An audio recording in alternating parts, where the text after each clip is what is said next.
Hello, good afternoon, everybody, or good morning if you are looking us in the other side of the world.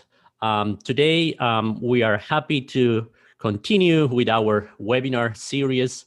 My name is Carlos Mendez, and I'm an associate professor of development economics at Nagoya University.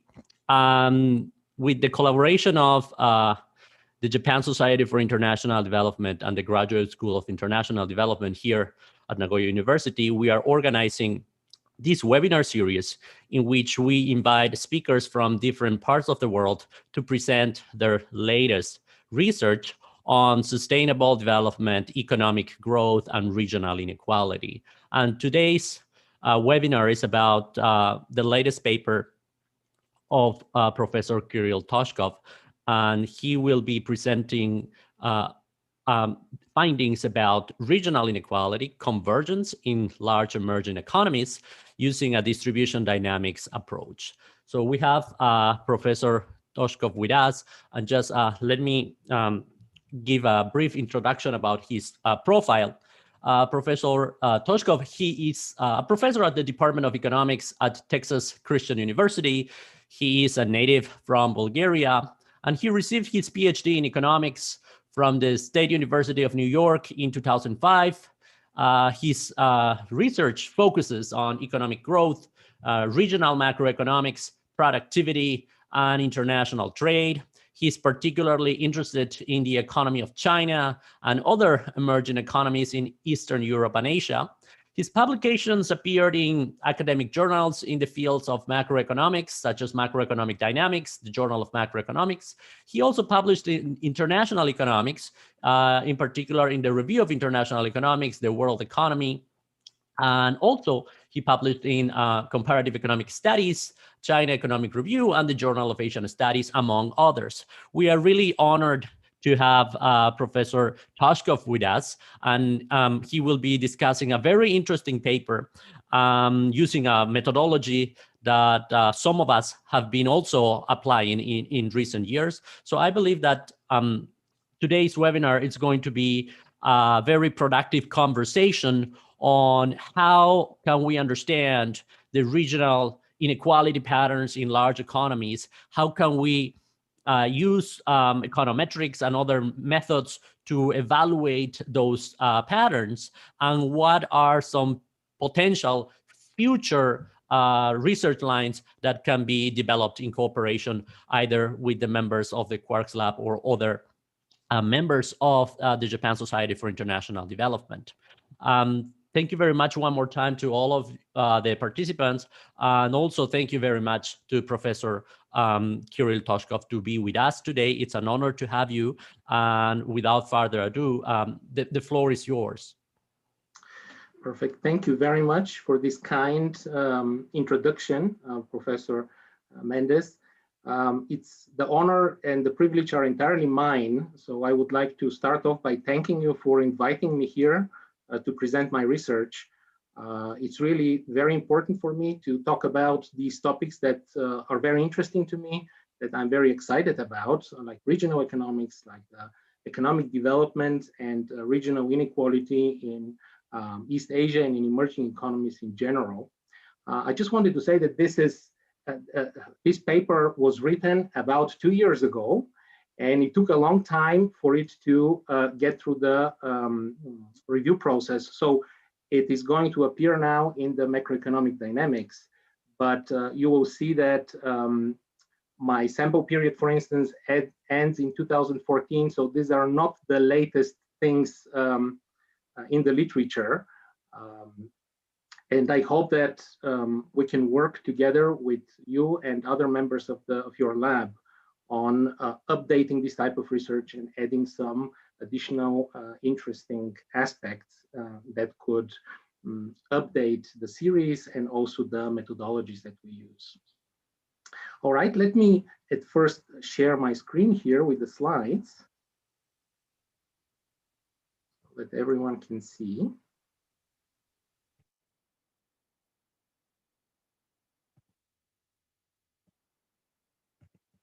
All right.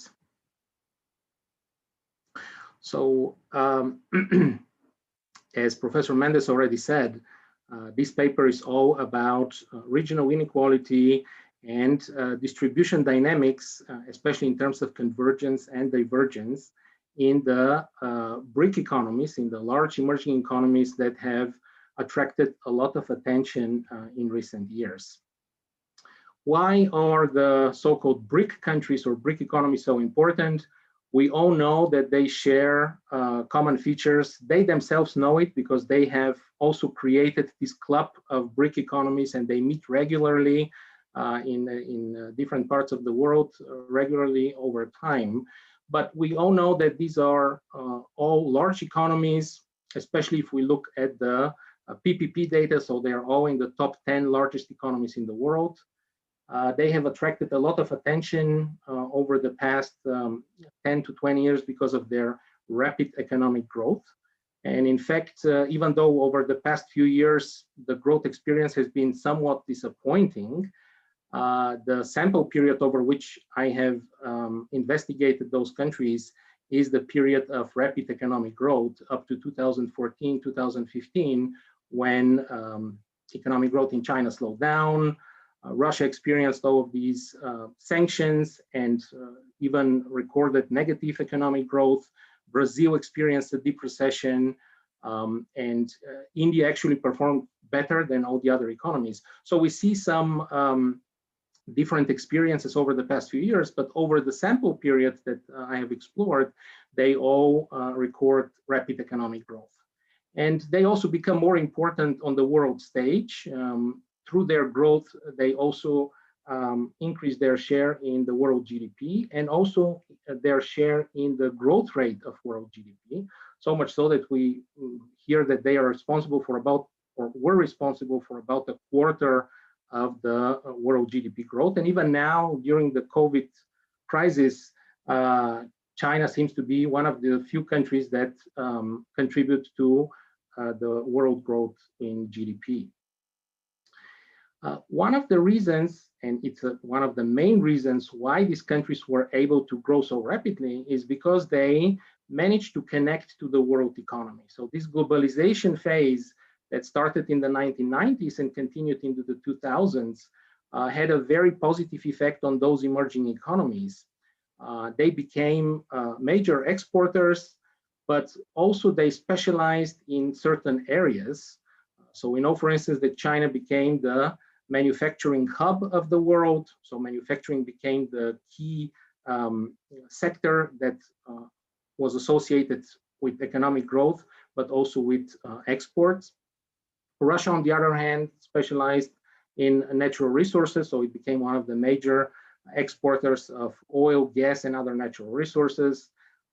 India focused on services and exports of services. Brazil focused on agricultural development and so on. So each of these countries claimed a certain niche in the world trade, but that also was reflected at the regional level. So when we talk about China being the manufacturing hub, it is actually only certain regions that benefited or were able to contribute most of the manufacturing. And other regions either did not benefit at all or actually were left behind. And this is similar in all of these four large major economies. So that means that along with the rapid growth, with the globalization, with the sectoral specialization, we see also tendencies of increasing disparities, not only between urban and rural populations, not only within the income at the microeconomic level, but also between the different regions or states or provinces across these large economies. And as it is typical during rapid phases of growth, especially in emerging economies, there have been no mechanisms to try to smooth these regional disparities. In fact, in many of these countries, the increase in regional disparities was accompanied by a fiscal decentralization, which meant that the central government or the federal government dumped more and more responsibility for different spending categories to the regional governments. And that in turn meant that those governments or those regions and regional governments that benefited from the globalization and exports, they were able to provide these services, whereas other regions that were at a disadvantage in a fiscal aspect were not able to smooth or correct the drop in their income. And so this type of decentralization actually led also to deeper disparities over time. This contrasts typically with the more advanced economies that try to somehow level regional inequalities, of course with different success, but these mechanisms are still relatively underdeveloped in emerging economies. And even though the governments try with certain initiatives, they have not been able to reverse those major trends of deepening regional inequality. And so what's the main focus of this paper? As I said already, I'm interested in regional inequality. So I would like to explore the patterns of regional inequality in these four large emerging economies, the BRICS. And I would like to see how those patterns changed over time. So do we see a deepening of the regional disparities or not? Is there some kind of a reversal, some changes? And in addition to that, I'm also interested in the factors that have contributed to those changes in the regional inequality over time. And I here use the dichotomy of convergence, divergence, but we're going to see that the paper actually looks at these distributional dynamics in much more detail than just a convergence or divergence. So these are the general things that I was trying to explore in my paper here. Now, in more detail, the specific goals of the paper are to explore the entire distribution of regional per capita income. And this is important because typically the previous papers that have looked at the convergence or divergence processes have focused only on the first two moments of the distribution. So the goal here is to look at the entire distribution of per capita income at the regional level and explore how this distribution has actually changed in shape over time. And as I said already, I focus over the period of rapid economic growth. This is mostly over the since the mid-1990s all the way through to the 2000s and early 2010s. Then I'm interested in detecting whether there is convergence and divergence.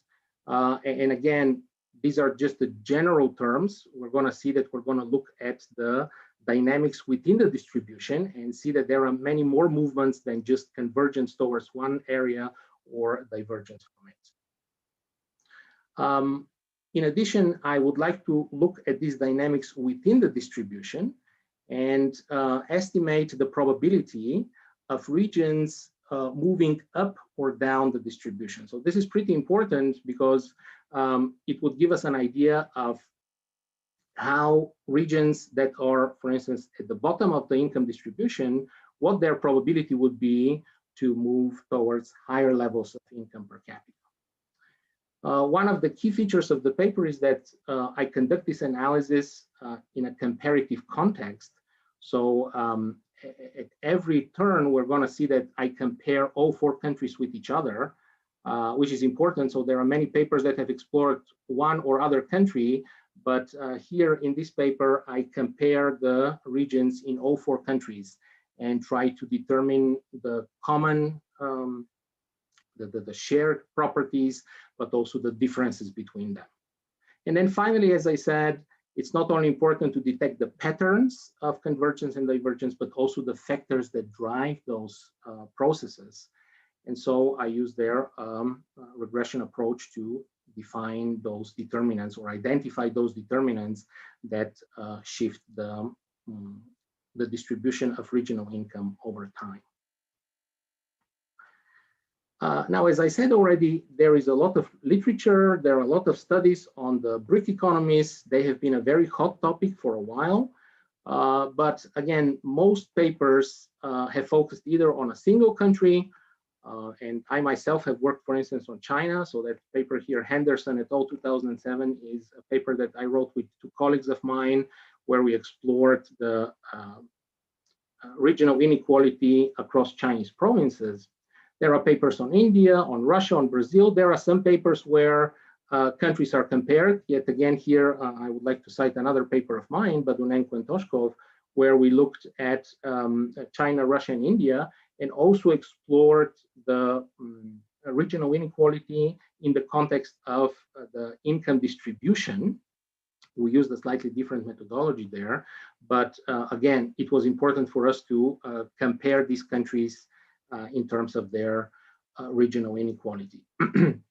And again, I have not included the latest research here, but over the past few years, there has been a boom in papers on the BRICS, and there have been a number of special issues of different journals that deal only with the BRICS.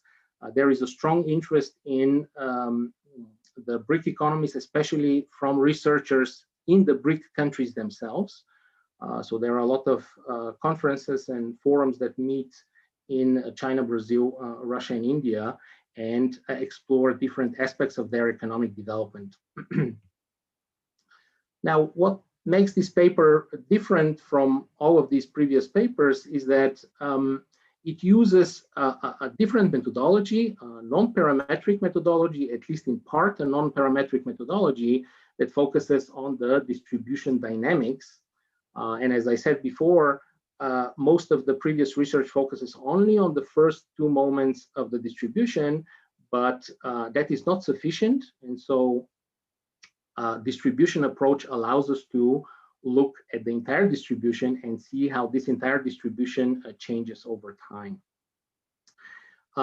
Most of the other papers that have been published before this one focus on periods earlier than that, so earlier than the 2000s.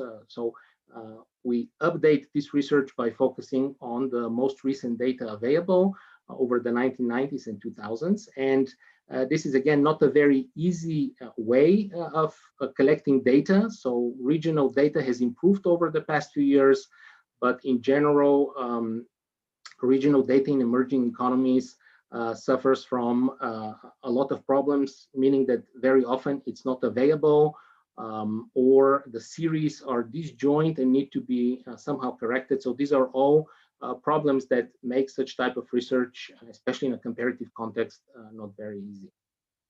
And again, one of the other advantages of the paper is that I use one and the same methodology and apply it to all 4 BRIC economies, which allows me to compare the trends and the patterns and the determinants of these processes across the 4 BRIC economies. And then lastly, we explore not only the distribution dynamics, but also look at the determinants of those distribution dynamics and use a data set that, again, took a long time to collect of different factors that potentially affect the distribution dynamics in the BRIC countries. So as I mentioned already, the methodology consists of a combination of non-parametric and parametric methods. So at first we use kernel densities that are well known. I mostly rely here on the research by Kwa that has been done in the 1990s to explore these smooth graphs of the distribution of per capita income across the 4 countries. Then I look at transition probabilities. So these are first order Markov transition matrices that report the probabilities of moving from one state to another over a period of time. And again, I applied to these regional economies in the BRICS, where I estimate what the probability is, for instance, of a poor region moving up the income ranks to higher levels of income per capita. That's what's interesting for us. And then finally, to identify the determinants of the distribution dynamics, I use a regression approach, and in particular, a multinomial logic regression, where I break up the dependent variable into different states or clubs, if you want, and then regress that variable on a number of potential determinants. And I'm going to show them on my next slide. So they include economic, social, and institutional factors. As I mentioned already, the data focuses on the 1990s and up until the 2010s. We're going to see in a second that the sample period differs slightly across the 4 countries, but I use regional data in all 4 countries, and the main variable of interest for us is the GDP per capita, which is expressed in constant terms in local currency units. And what I do here is I set the median per capita output at 100 in each country. And so the main reason for choosing the median and not the mean is that twofold. So first, the median is more meaningful when the distribution is not a normal distribution, and we're going to see that the income distributions of all 4 economies are relatively skewed. And the other is a convenience reason. The median, when set at 100, stays the same when we compare it across the different economies. So it allows a comparative analysis of the results. And so it's important to remember that since the median is set at 100, all these shifts are relative to the median. So these shifts of the distribution, these patterns of regional dynamics that we're going to see are relative to the median. So here you see the descriptive statistics of the GDP per capita. You see the sample period, so it slightly differs depending on the availability of the data. In terms of the sample size, I have included almost all regions of each country. So I had to drop a few regions here and there where data was simply impossible to collect, but these were mostly small regions, unimportant regions that did not affect the overall results of the regression. As you can see here, the Russian regions are actually the richest ones of all 4 countries, and then the Indian regions are the poorest ones. But if we look here at the Gini coefficient or the TU index in terms of inequality, we see that Brazil has the highest inequality, followed by Russia. So we see that even though inequality is high in all of these 4 countries, there are even differences between them. Now, this is the list of the regression variables that I also collected and that I just wanted to share here while we're discussing the data. I looked at different aspects, and again, the choice of these variables was dictated not only by economic theory, but also by the availability of regional data for those 4 countries. And again, the data is not complete. So in many cases, some of the variables were available only over certain years. So this took a long time to collect and to put together. But I covered different areas, as I said. So some of them are economic variables like physical capital. Others look at institutions such as the rule of law or property rights. I looked at environmental pollution, openness, information and communication technologies, urbanization, and so on. So now let's move to the results here. That's the first part of the analysis. Here I look at the kernel density distributions of the GDP per capita in the 4 countries. And I looked at only 3 years. So at the beginning of the sample in the mid-1990s, in the middle in 2005, and then at the end of the sample in 2014 and 2015.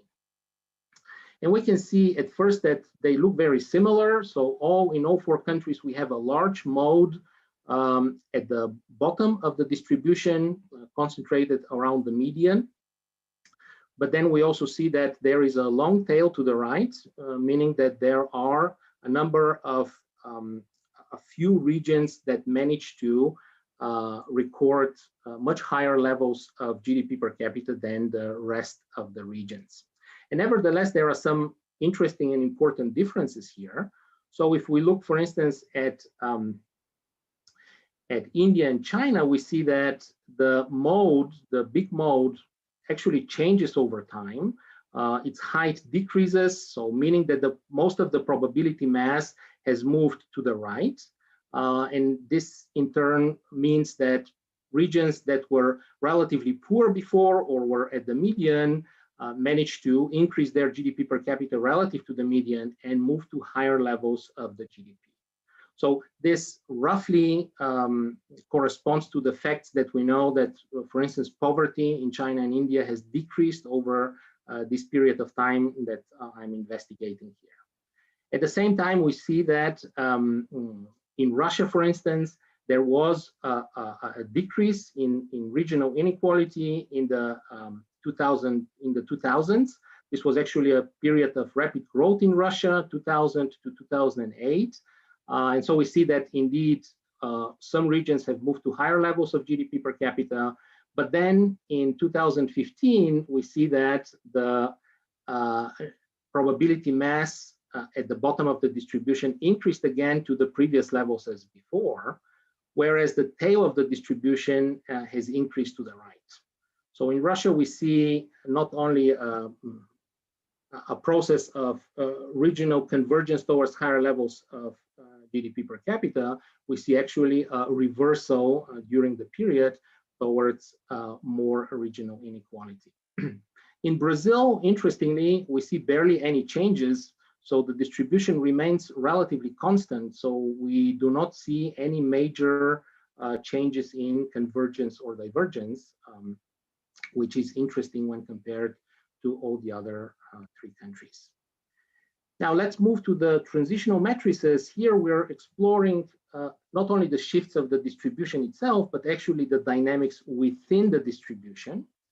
And here there are some very interesting patterns. So how we read these tables is on the left, we have the initial state, again, relative to the median. On the top, we have the end state. So this is the beginning, this is the end here, the end state at the top. And these are the probabilities. So for instance, a region in China that initially had a GDP per capita of, let's say, between 43 and 77% of the median, has a 75% probability of remaining in that same bracket of between 43 and 77% of the median. Or it has also a 25% probability of moving to higher levels of GDP per capita, namely between 77 and 87% of the median. So the probabilities that we see on the diagonal show the persistence of GDP per capita in the same state.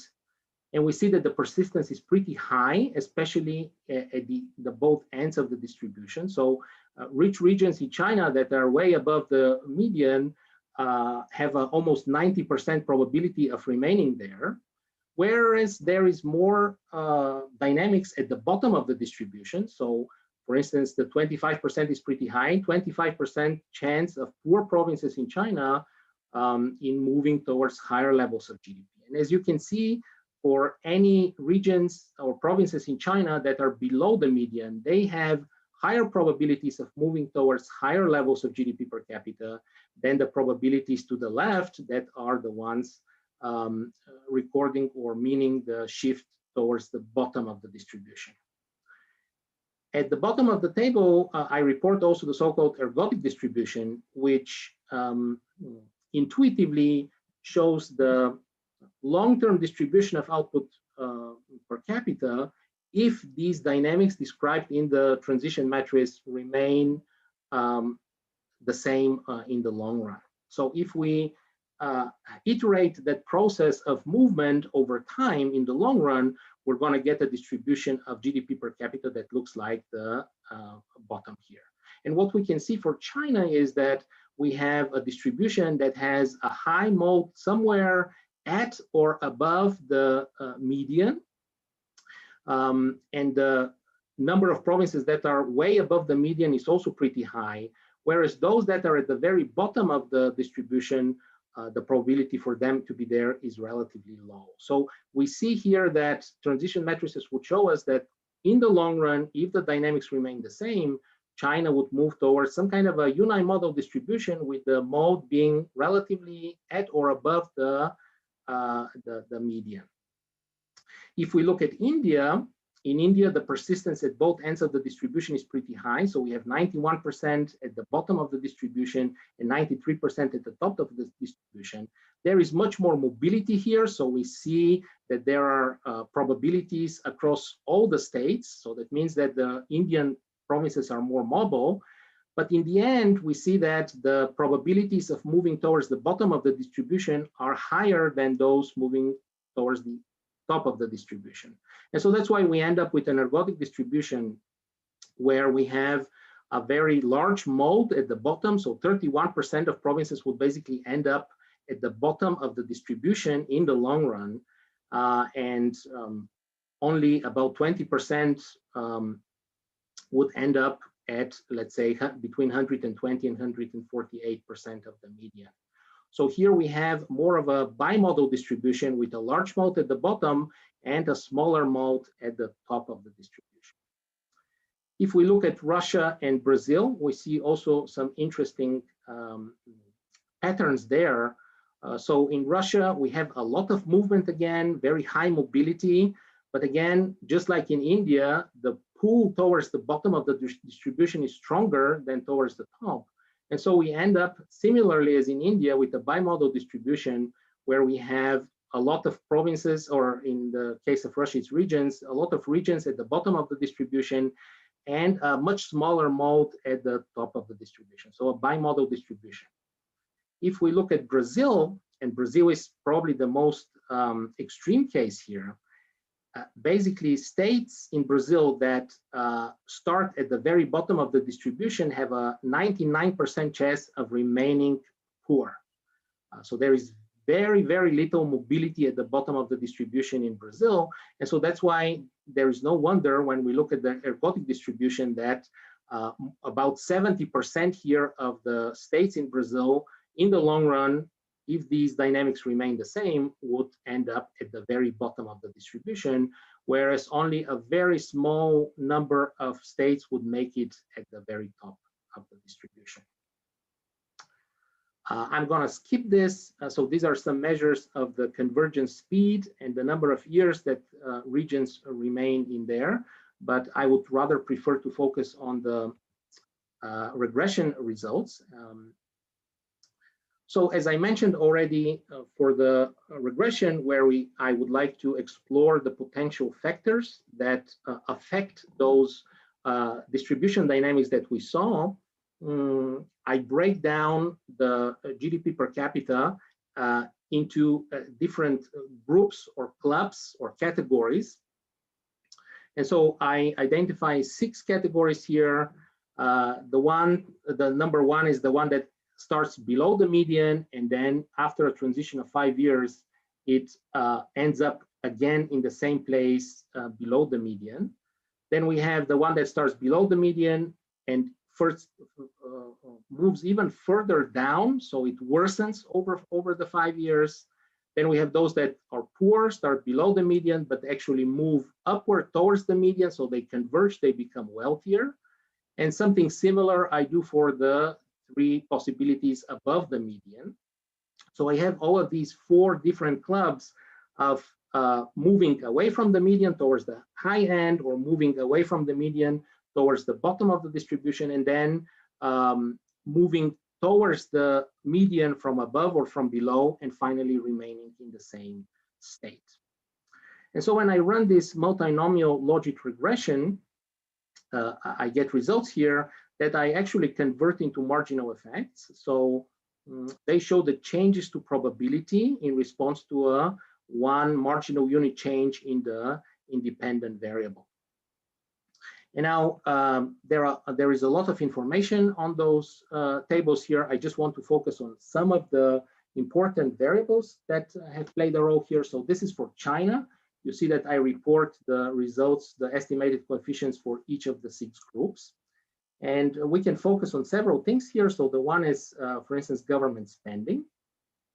And by the way, what's interesting for us is how poor regions, so regions that start below the median, actually move to higher levels of income. So these are the most exciting for us because we want to look what affected that movement of poor provinces to higher levels of income.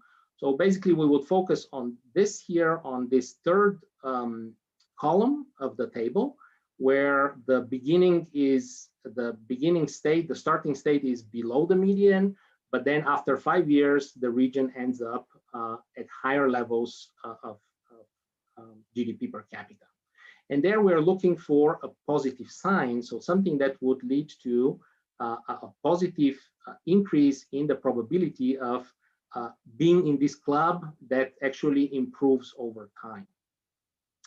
And we see, for instance, that government spending has a positive effect here. We see that the rule of law and health have a positive effect here. On the other hand, we see that, for instance, FDI has a negative effect. So FDI actually drives divergence in China, whereas these factors that I mentioned, like the rule of law or the government spending, drive the convergence. We also see that, for instance, education also drives divergence, meaning that the educational disparities actually are at a disadvantage or lead to a disadvantage of the poorer provinces in China.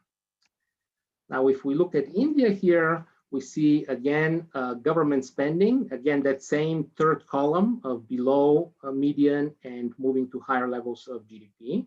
We see that government spending has a positive effect here and a significant one. And we also see that the rule of law has a positive and significant effect. On the other hand, we see that, for instance, innovation has a negative effect in the sense that it drives divergence. It has a positive effect for those that are below the median and move to lower levels. So innovation, in the case of India, is a factor that leads to divergence.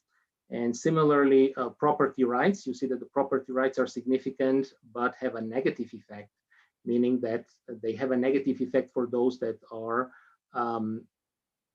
below the median and improve over time. In the case of Brazil, there are not many significant effects here. So we see that, for instance, education drives divergence. At the same time, health drives convergence. FDI has a negative effect on those that are below and lower, meaning that FDI is important for convergence purposes there. And you see that not all variables were available for Brazil, so I had to choose certain variables for which data was available. I would say probably that Brazil had the most difficult or most lacking regional statistics of all 4 countries. They were the most difficult to work with. In addition to that, I'm not a specialist on Brazil, so that probably, and I don't speak Portuguese, so that might have also contributed to the fact that Brazil did not have that many variables in there. And then finally, for Russia, we have FDI. So FDI, you see, has a positive and significant effect here. Infrastructure has also a positive and significant effect on those poor countries that improved over time.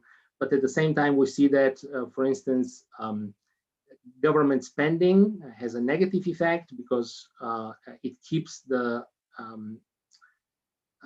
poor regions in the same place, or actually it helps those that are above the median to move even further up.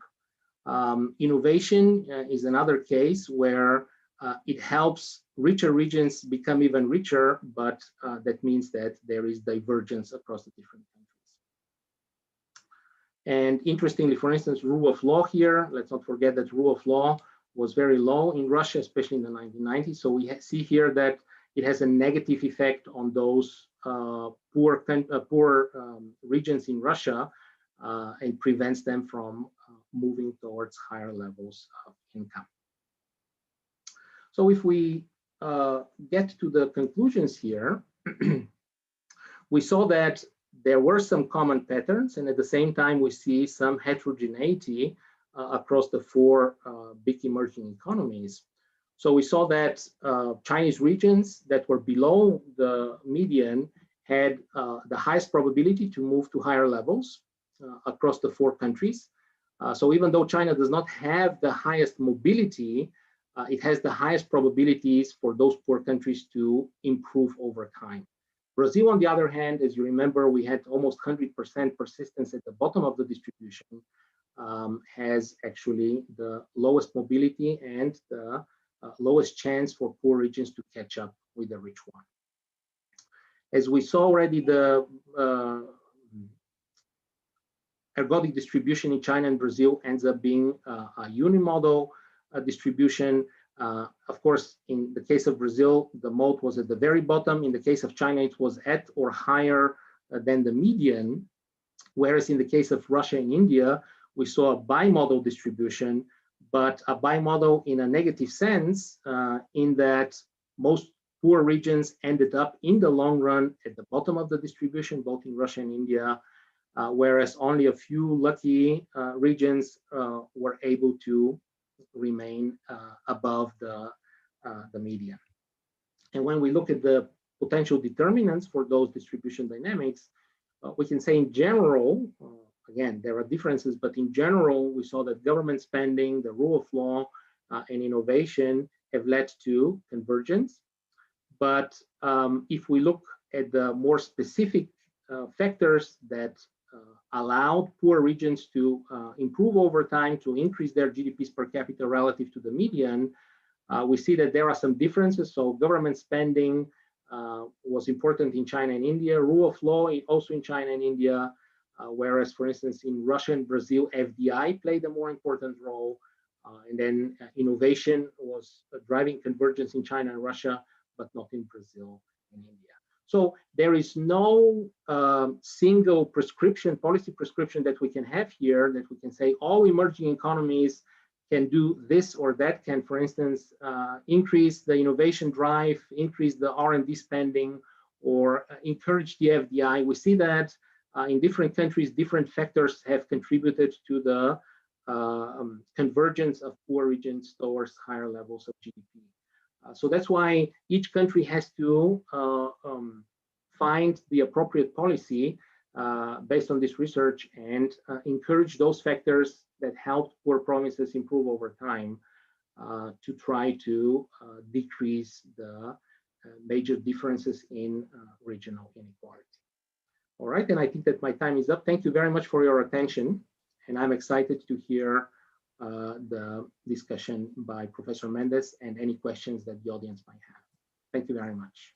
Thank you very much, Professor Toshkov. It was a very interesting presentation, and you were very kind to explain some of the details of the methodology too. Thank you very much for that. And for all the participants, feel free to start writing your questions in the Q&A section of Zoom. And after my comments, we will go in detail to your questions. Okay. So what I'm going to do right now, I'm going to briefly comment on the paper. And in particular, I'm going to emphasize how this paper can be extended by using alternative methodologies. Okay, so I'm going to share my screen. Okay, everything. Okay.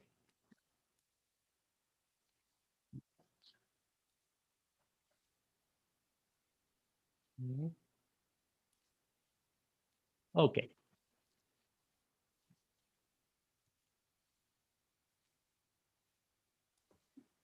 Okay, so just an overview of the paper. The motivation of the paper, it's very clear that sometimes rapid economic growth can spread unequally across subnational regions.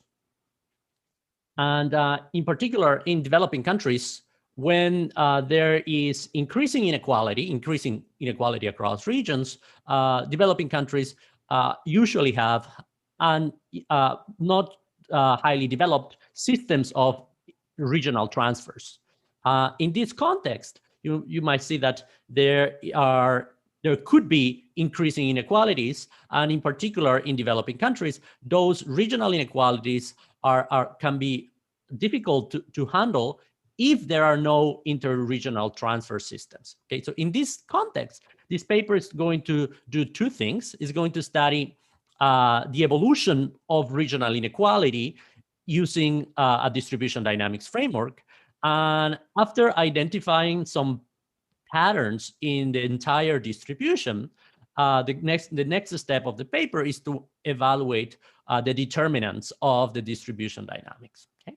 The data is particularly interesting. It's focused on large emerging economies. The time horizon is from the mid-90s to the mid-2010s, and the source is from this database and also from other national statistic offices. In terms of the methods, the paper is using discrete Markov chains and non-parametric kernels for studying the distribution dynamics. And for studying the determinants of the distribution dynamics, the paper is using a multinomial logic regression model.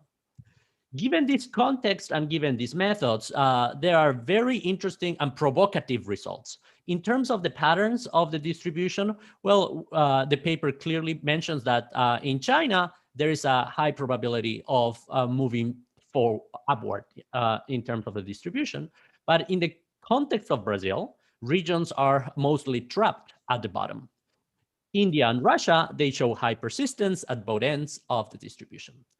So those first collection of findings are essentially describing the evolution of the income distribution and also emphasizing that when we study the distribution, it's important to understand both the shape of the distribution and also the internal dynamics. And I'm going to talk about those issues with more detail later. But the next section of the paper is to understand which variables are driving the transitions of the regions, which variables are driving the stagnation, which variables are driving the catching up. So in terms of, with the exception of Russia, government spending and the rule of law are major forces of regional convergence, with the exception of Russia. Then in the case of China, innovation and property rights promote regional convergence. And in the case of India, the opposite is happening, and that's a very provocative finding, that for India, innovation and property rights promote regional divergence. So when I read this paper, I was, what I really like about this paper is the methodology. It's a methodology that is particularly useful for understanding patterns beyond the average. And also, the second part of the paper finds that some variables in some countries have a positive effect and the same variables in other countries have a negative effect. And that's also very provocative and interesting. And I'm looking forward to discuss these findings with more detail later. But that's my overview of the paper. Just to summarize, the four contributions of the paper that I can identify is that, first of all, the paper provides a multi-country comparison of subnational convergence patterns. So it's difficult already to compare regions. The data is not so readily available in many developing countries. And it's much more difficult to compare the regions of country A with the regions of country B. So multi-country comparisons are really difficult to do, but this paper is providing that type of analysis.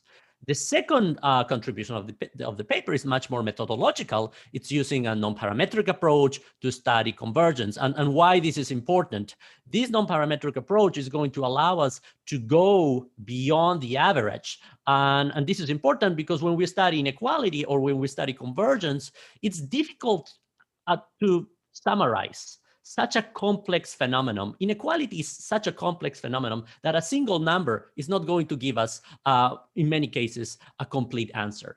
Because inequality and convergence are so complex, it's important to go beyond single summary measures. And this non-parametric approach that we learn from this paper goes beyond single summaries and focuses on the entire distribution. And when we focus on the entire distribution, we can learn two things. We can learn that the distribution changes its shape over time, but also within the distribution, there are interesting dynamics that are going to give us more insights. So in the end, evaluating inequality and evaluating the dynamics over time, it's a complex process. And in this case, a methodology that goes beyond the average, a methodology that goes beyond a single measure is particularly informative. And that is the second contribution that I can find. The third contribution is that the paper provides a very interesting classification of regions based on the mobility patterns. So the paper classifies the regions into 6 groups, and based on those 6 groups, the determinants are evaluated. So that is an interesting classification that I will discuss with more detail later. And then the final contribution of the paper is that it's using a rich data set to study the determinants of mobility. As you can see, there are many variables that Professor Toshkov collected, and that's a very difficult and time-consuming process because he's collecting not only those variables for one country, he's trying to collect the same variables for multiple countries. And the data set is very rich and interesting. Now, so let me start stating some comments. First about the data. So it's impressive that Professor Toshkov collected such number of determinants, because many papers that study the determinants of inequality, they usually focus on less variables, but this paper is providing more variables. So that is a very important contribution, and you can immediately realize that there are many determinants, and most of them are available for multiple countries. Now, that said, when I look at these variables, I found a very important type of variable that is missing, and that type of variable has to do with structural change variables. And for instance, to what extent the share of manufacturing employment is affecting regional inequality. In the case of India, for instance, to what extent the share of employment in services is affecting convergence or divergence. So what I would like to emphasize here is that structural change variables are commonly used in the regional convergence literature. For instance, there is a recent paper by Cutrini who studies regional inequality with a particular emphasis on structural change, that structural change is an important determinant of regional convergence. Structural change is an important determinant of regional inequality. And I have a recent working paper where I emphasize the role of industrialization, and in particular deindustrialization in Indonesia, and how this structural change process is affecting regional patterns. So there are many interesting variables that are particularly interesting if you like institutions, or if you like FDI, trade, and so on. But then I thought, what about structural change? So it could be that the data is not so readily available, or it could be another reason. So that's my first question. What happened with this important collection of variables? Then my other comment is more methodological. And here, this paper emphasizes a distribution dynamics framework. And a distribution dynamics framework is easily summarized in this figure. So imagine that I study the distribution at 2 points in time, at time t and at time t plus s, and then I estimate the shape of the distribution. And then I do a similar exercise sometime later, and then I realize that the distribution might change in terms of the shape of the distribution.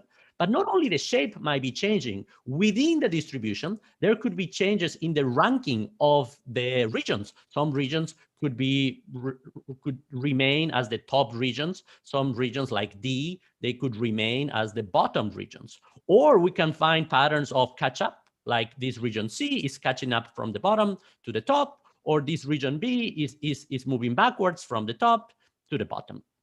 So this graph is summarizing that when we study such a complex phenomenon like inequality, we have to go beyond the typical Gini index. We have to go beyond the typical standard deviation indicator. We have to evaluate the entire shape, and we also have to evaluate the dynamics within the distribution. And that is the beauty, or that is the most appealing feature of this framework, which is going to track both the shape, the external shape, and the internal dynamics. Okay.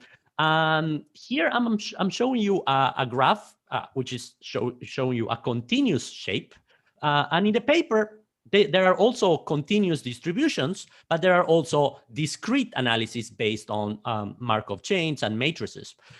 So in terms of the shape of the distribution, so there are some very informative graphs that argue what is happening with the shape of the distribution. And here I would like to emphasize that the modes of kernel densities like this are typically associated with convergence clubs. For instance, in the convergence literature, this final distribution is characterized by two convergence clubs. So at the beginning, there was only one club, but then sometime later in this conceptual framework, there are two clubs. And then we know how those clubs are forming, what are the sources of the clubs. So in this case, what I want to emphasize is that studying the modes is very important, because if there are more modes, it's more likely that there will be more convergence clubs. And because evaluating the size of the modes is very important, there are tests of multimodality that are highly recommended. In particular, there is this important paper by Henderson and others who study to what extent these modes are statistically significant. For instance, in the case of Russia, for instance, you see a collection of small modes here, right? So there are many tiny modes, and there are 1, 2, 3, 4. Then the question is going to be, are these modes statistically significant or not? In the case of Brazil, probably this seems like a relatively large mode, and probably this is one group, this is another group, and this is another group. So, but in the end, although our eyes are telling us that in the case of Brazil, there seems to be 3 groups or 3 clubs, the question is going to be, are these 3 clubs statistically significant? Are these modes really there when we perform a multimodality test? And Henderson and others, they provide many or a variety of multimodality tests that probably in a future paper that can be extended. Now, something that I want to also emphasize from this analysis is, are these modes persistent in the long run? Because here we see the modes of the data in 3 years. But what about the long run equilibrium? One of the particular features of distribution dynamics is that we can estimate the ergodic distribution. And Professor Toshkov did that, right? In the matrix, there is the ergodic distribution, which is a long run equilibrium.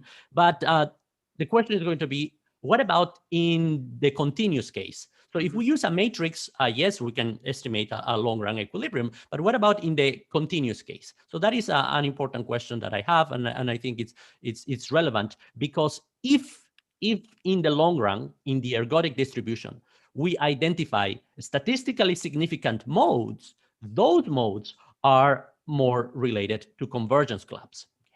Now, Professor Toshkov focuses, instead of focusing too much on continuous distributions, he focuses on discrete distributions. And by discrete distributions, the objective here is to create groups or bins, and you have to create this matrix that is a discrete distribution, if you want.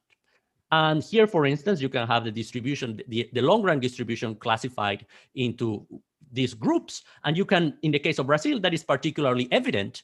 In the case of Brazil, there is a high probability mass at the bottom in the long run equilibrium.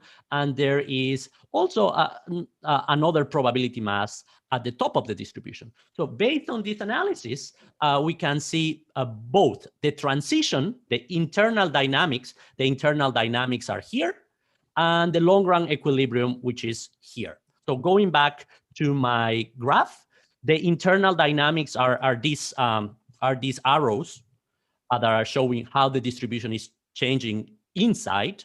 And then we would like to know, in the long run, what is going to be the shape of the distribution? And particularly for the case of Brazil, in the long run, there appears to be 2 modes, right? There is a bottom mode and there is an upper level mode. So my question is going to be, in the paper, Professor Toshkov is also using a continuous approach, which is this kernel density estimation, which is, in simple terms, is the continuous version of this discrete matrix, right? So this is a discrete transitional analysis, and this is a continuous transitional analysis.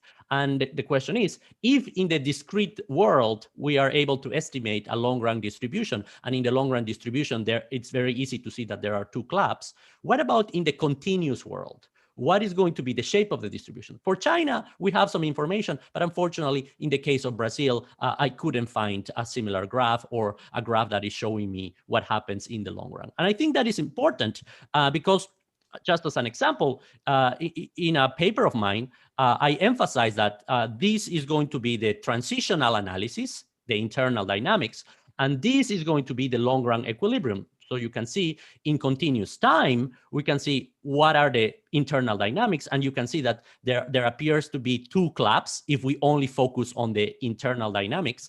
But if we focus on the long run, if we estimate the long run ergodic distribution, in the long run, there is only one mode.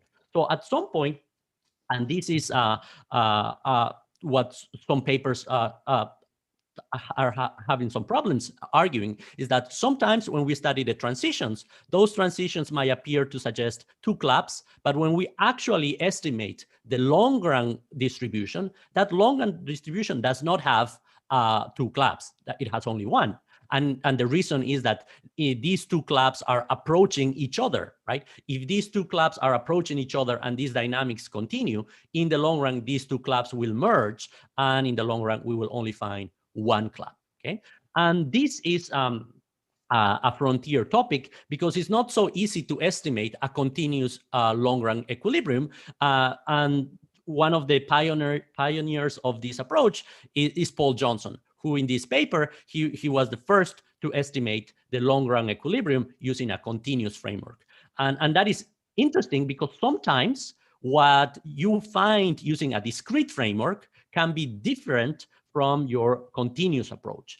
And at least from a robustness perspective analysis, it will be interesting to see to what extent the long-run equilibrium in a continuous framework is similar to the long-run equilibrium in a discrete framework. And that is essentially why Paul Johnson developed this approach, because sometimes the discrete approach cannot be consistent with the continuous approach. And I think that's an important discussion that probably in a future paper can be extended. Now, let's go to the second part of the paper, and which I think is very informative. It's informative because you can see this classification. So the paper is going to classify regions into 6 groups. And when I saw this, I was thinking of this graph in the back of my mind, and I said, well, in the end, this classification is talking about this pattern. So here we have income in the time t and income in the time t plus s. And the 45-degree line represents stagnation. So if you have a region that is on top of the 45-degree line, it means that it's not moving, it's stagnated. So if you translate this classification in this graph, you can say, for instance, that a region that is classified as region number 3 has a convergence tendency because it's moving from a low level to a higher level. And region 2 shows a divergence tendency because it's moving from the top to the bottom. And we can do a similar exercise if we have regions that have an income that is above the average or above the median. And this is an interesting classification because if we would like to identify convergence, that region 3 or group 3 and group 6, group 3 and group 5, they are talking about convergence. So essentially moving from the bottom to the top or moving from the top to the middle, right? If we are going to evaluate convergence, and if there is convergence in the system, these tendencies should be the dominant force. Now, if on the other hand, divergence is there, divergence could be minimized if in the regression analysis, the direction of these arrows is reversed. And in the regression, if there are negative coefficients, those negative coefficients are going to tell us that this arrow is moving in the opposite direction. And in fact, the system tends to converge if all the arrows move to this kind of average or middle that is here, okay? So this is a very interesting classification because you can learn a lot by classifying in the regions into 6 groups. But you can also say that why not 7 groups? For instance, you can say that region 3 is moving from the bottom to the top. But what do I mean by the top? Is it the very, very top, or is it just a little bit? So you might say that there could be another 3.1 that is going to represent a large shift. Or there could be another 3.3 that is going to represent a very small shift. So what I want to emphasize here is that there could be more than 6 classifications. There could be 8, there could be less, there could be even 2 classifications, moving forward, moving backwards. So in the end, that is a decision that comes from the researcher. The researcher has the freedom to design how many groups, depending on her own research goals. But if that is the case, the definition of the groups, 6 groups, is exogenous, depends on the criteria of the researcher. So what I would like to show just as an example is another type of research in which the definitions of the groups or the categories are not exogenous, but are endogenous. They are determined by the system itself. And in this case, what I show in this paper is that in the case of Indonesia, in the case of efficiency data of Indonesia, there are 2 significantly different groups. And I did not say by assumption there must be 2. I let the data speak, and the data is telling me, given the transitions, there are 2 density areas that are relevant. And then I use a clustering algorithm that is going to map which regions are essentially closer to this density area, which regions are closer to this density area. And in the end, I can have a map of which regions are in this group number 1, which regions are in group number 2, and which regions are not in any group. So this is a potential extension of the paper in which the transitions are not exogenous, the transitions are endogenous. And I think that's interesting because we probably can find other results. So thank you very much. Let me finish my discussion here, although I would like to keep saying things, but I better let the audience ask questions, and if there is time, I will come back. But overall, the paper is very interesting. The collection of variables is really rich, and it provides provocative findings. The methodology is the methodology that we would like to use, a methodology that goes beyond the average. And I believe that as any other good paper, good papers give incentives to write other papers. And I believe when I read this paper, I immediately thought, oh, maybe this is another extension, or maybe this is another extension. Why? Because the findings are provocative and the methodology is also interesting. So with that said, let me pause here. And if Professor Toshkov would like to say something or any comment. I wanted to thank Professor Mendes for the amazing discussion. I've never had such a detailed and fruitful discussion of the results and many amazing suggestions. So these are all these methodology things that you mentioned. I agree with all of them. They're really cutting edge research. And I must say that I don't know most of these papers that you cited. So these are for me new things that I would love to incorporate in a future paper. They're very, very interesting. So I dealt, for instance, with the discrete space because this is what I knew. And I did the continuous space with these 3D versions just as a robustness test. I have actually all the graphs for Brazil and for the other countries. I didn't include them in the paper just to keep the paper short enough. But these are all excellent suggestions. I, for instance, don't know why I didn't include any structural change variables, even though I mentioned in the introduction that the structural change is one of the key characteristics of those emerging economies. So a light has gone up in my head with all of these suggestions. We're going to discuss that later on with all the details, but thank you very much. This was really an amazing discussion and amazing suggestions. Well, thank you very much, Professor Toshkov. And let's see if there are questions from the audience. If we go to the Q&A section, so feel free to write any question, or if you want to speak, just raise your hand and I will activate your microphone. So feel free to communicate with us in any way. There are some questions already. Can you see those questions, Professor Toshkov, in Just the Q&A? check here. No, I can't. Let me see Q&A, maybe here, yes. So there is a question from Toru Yanagihara. Empirical relevance of the ergodic distribution depends on the stability of the Markov transition matrix. A theoretical long run will not be realized over a long calendar time if there are countervailing forces operating to modify the Markov matrix. What type of econometric analysis could you bring to bear on this issue? Wow, I have no idea. So I agree fully with this criticism. And so, for instance, if I say, for instance, well, if these dynamics remain the same over the long run, then we're going to end up there. But we know that in these countries, change is enormous.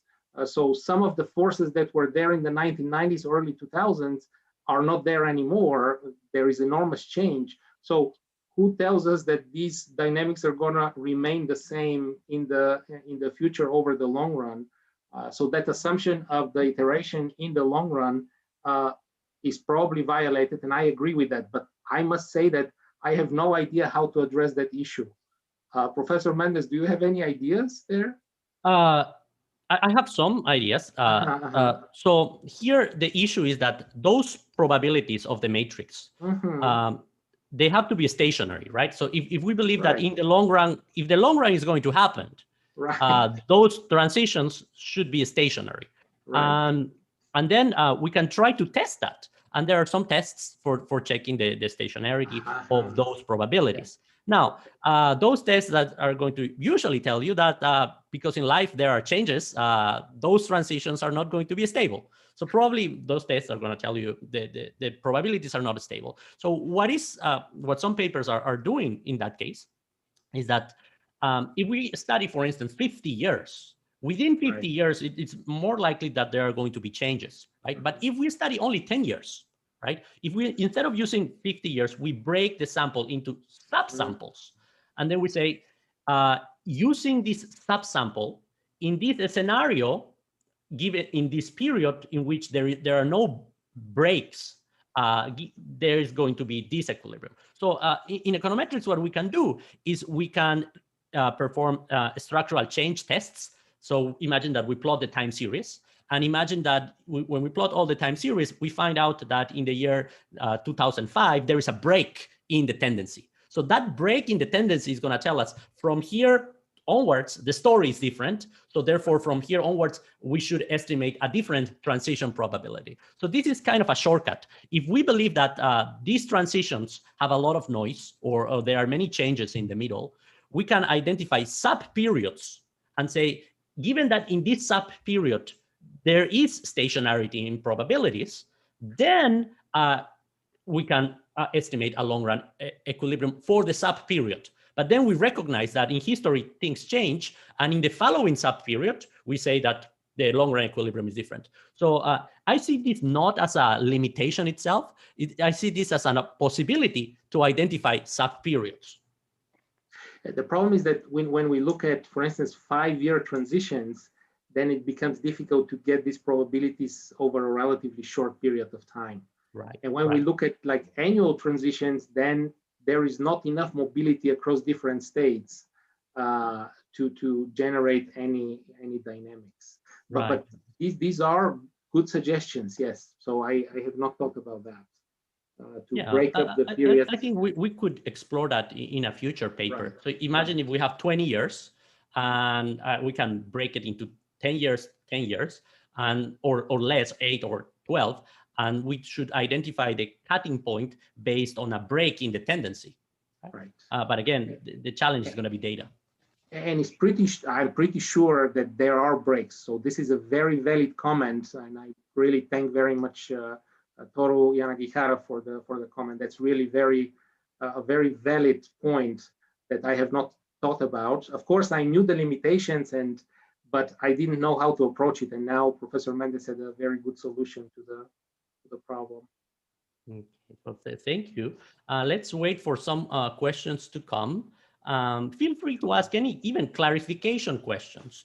So here, probably let's wait for some questions. But in the meantime, I have a couple of questions that that I would like to emphasize.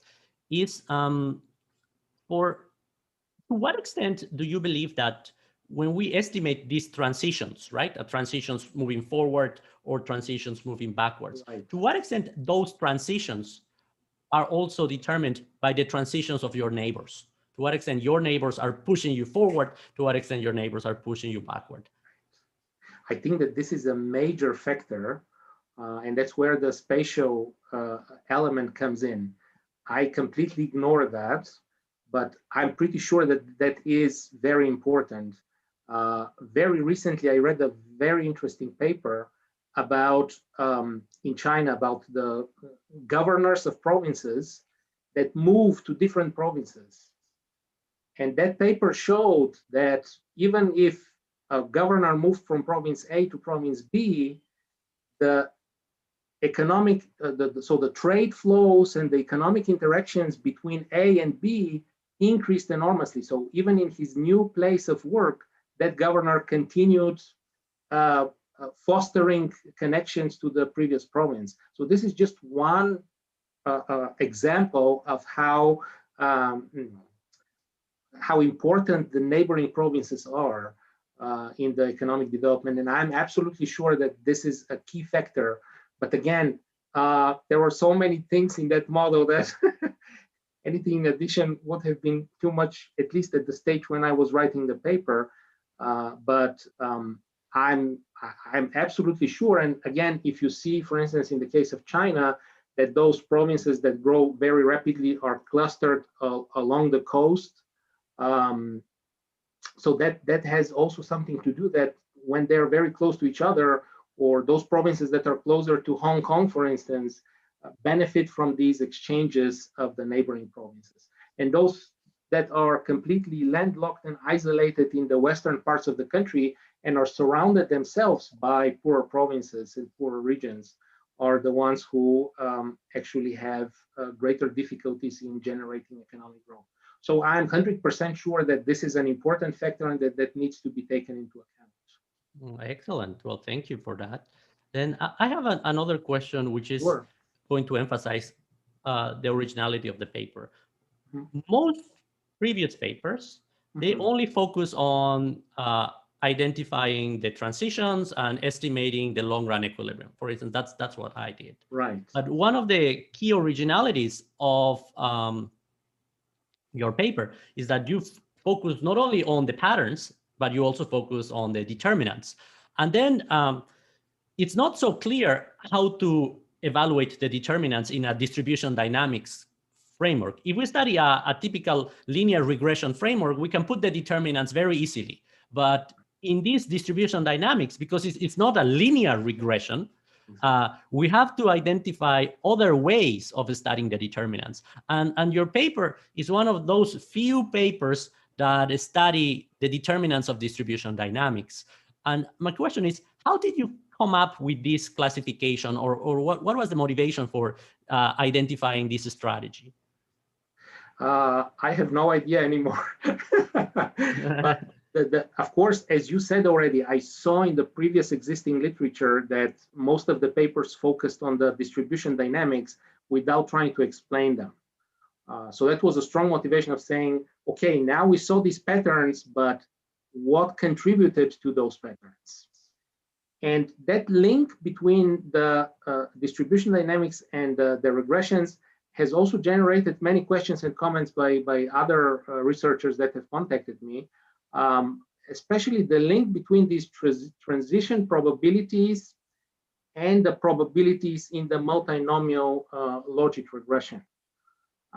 So they are not completely comparable, right? The one is the probability of moving from one state to the other. The other one is the probability of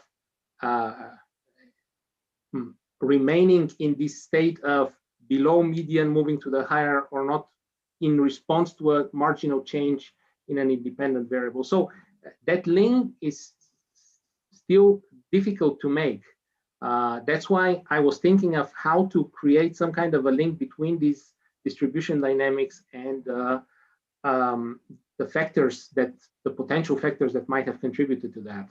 And so I slowly started thinking, until then I must admit that I had never estimated a multinomial logic regression or ordered logic. I had heard of them, but I had never actually applied them. And so that's where I started looking at different ideas and different papers, and eventually thought of putting together those 6 categories. And again, your comment was very valid of saying it's just you decided on these 6 groups, but actually there might be much more. I simply think that it would have become more complex to estimate once you have like 8 or 10 groups, and I try to keep them at the minimum. Okay, and I would like to keep asking questions, but in the meantime, Sure. we have one additional question in the Q&A. Can you see that question? Yes, I can see it. So why are the ranges in the Markov metrics different in different countries? All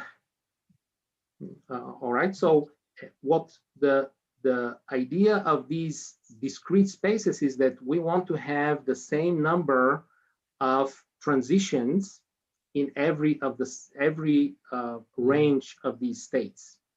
And so that meant that in certain countries, we have different ranges than in other countries.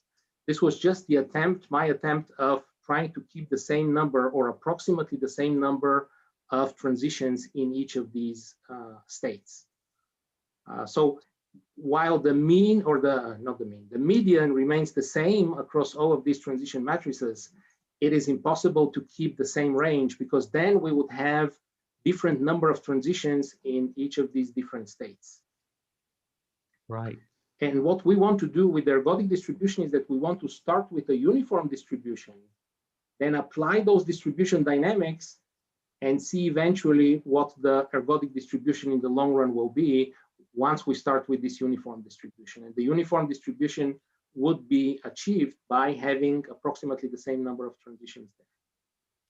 And that is an important research decision, because when we study GDP is a continuous variable, right?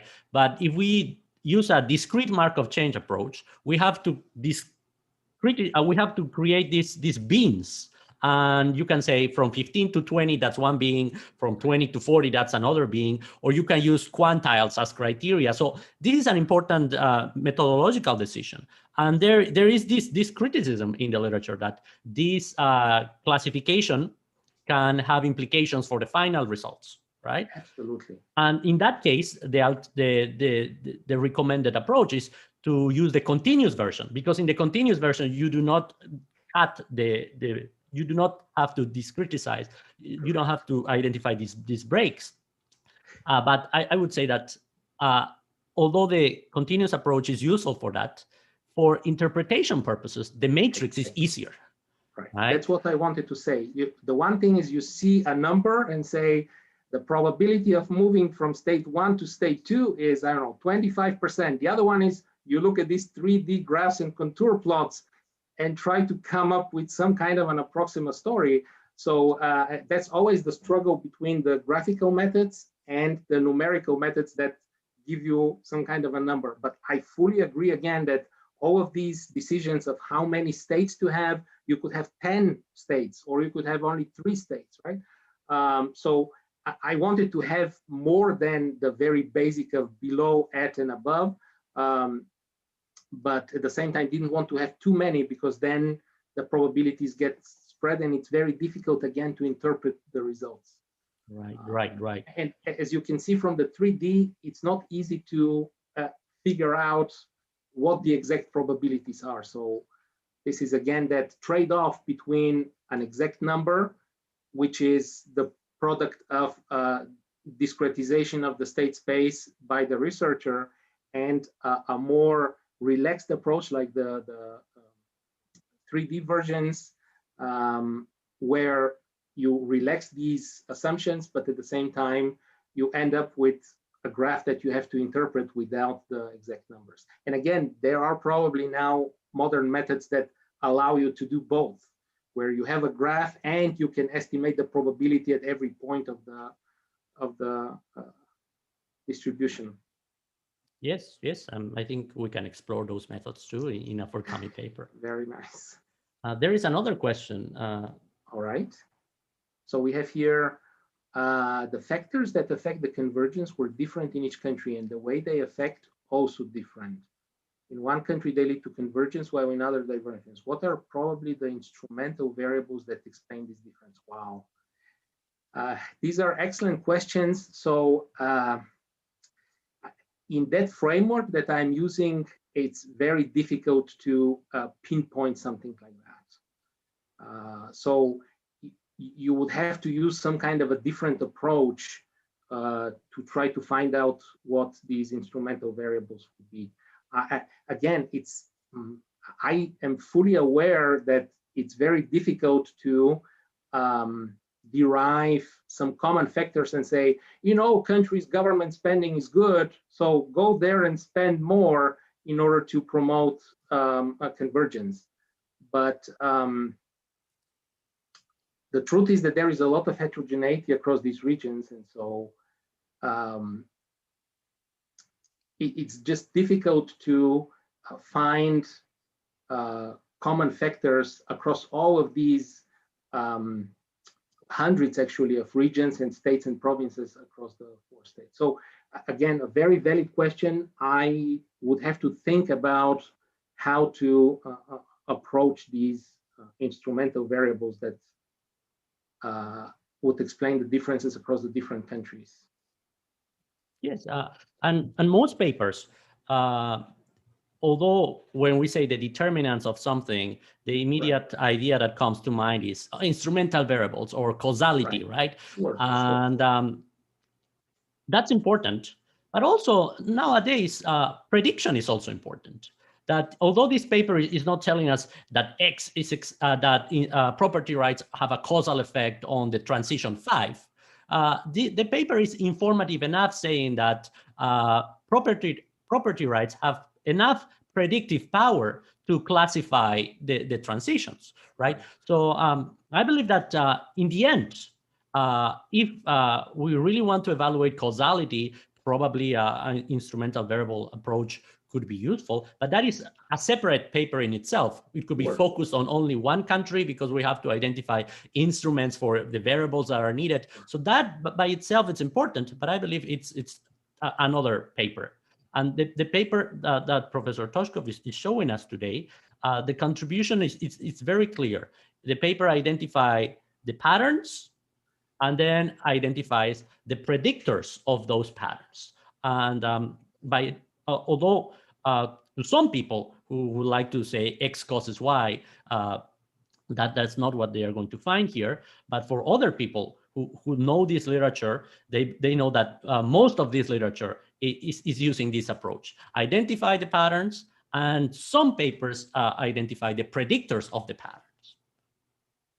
But it's a very valid comment. So thank you very much to the person who asked the question. That's definitely a good point that needs to be taken into account, and that simply cannot be answered in that framework that we have there. Okay, let's see. Okay, there are more questions. All right.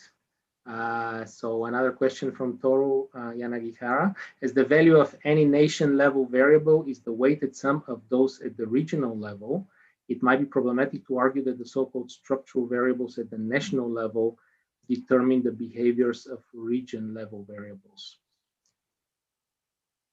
Well, I mean, there is structural change at the regional level as well. So as the value of the nation level variable is the weighted sum of those at the regional level. Yeah, I think that what Professor Mendes was talking about was about the structural variables, not at the national level, but actually at the regional level. Yes. And we see big changes there as well.